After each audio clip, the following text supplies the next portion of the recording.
if you are with me, I want to tell you something very important. ተቃዋሚዎችንና ተቃውሞን አትቃወም። ከቻልክ እንደዚህ ቡና መጠጣት ነው ያለብህ።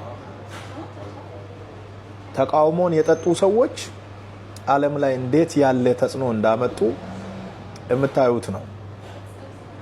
መጽሐፍ የምታነቡ ሰዎች፣ ታሪክ የምታጠኑ ሰዎች እንደዚህ አይነት ነገሮችን ማወቅ ትችላላችሁ። ሌላው ሰው ዝም ብሎ አይገባው። ከቻላችሁ እንደ ውሃና እንደ ቡና ተቃውሞን መጠጣት ነው ያለባችሁ።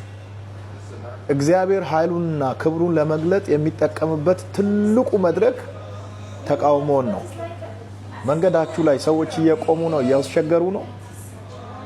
በራችሁ ላይ እየቆሙ ነው። በሐሳብ፣ በተግባር፣ በቃል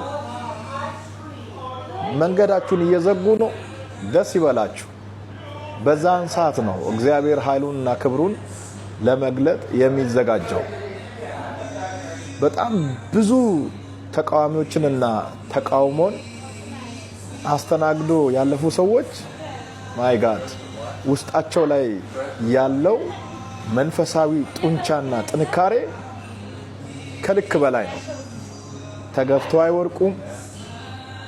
ቢቆፈር ስራቸው የት እንዳለ አይታወቅም። በጣም ስትሮንግ ናቸው፣ ፓወርፉል ናቸው፣ አሜዚንግም ናቸው።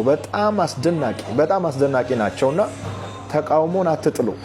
ተቃውሞ እግዚአብሔር ኃይሉንና ክብሩን የሚገልጥበት ትልቅ መድረክ ነው። ጳውሎስ ሲናገር ስራ የሞላበት ትልቅ በር ተከፍቶልኛል፣ ተቃዋሚዎች ግን ብዙ ናቸው አለ። ተቃዋሚዎች ከሌሉ በር አይከፈትም። ተቃዋሚዎች በሌሉበት ስፍራ የእግዚአብሔር ተአምራት አይገለጥም። ሻይንም አታደርጉም። ሞገሳችሁ፣ ኃይላችሁ፣ ጥንካሬያችሁ የሆነ ነገራችሁ ውስጣችሁ ላይ ያለው ኤነርጂ ራሱ ወደ ውጭ ወጥቶ ለሰዎች የሚታየው ተቃዋሚዎች ሲገጥሙ ነው።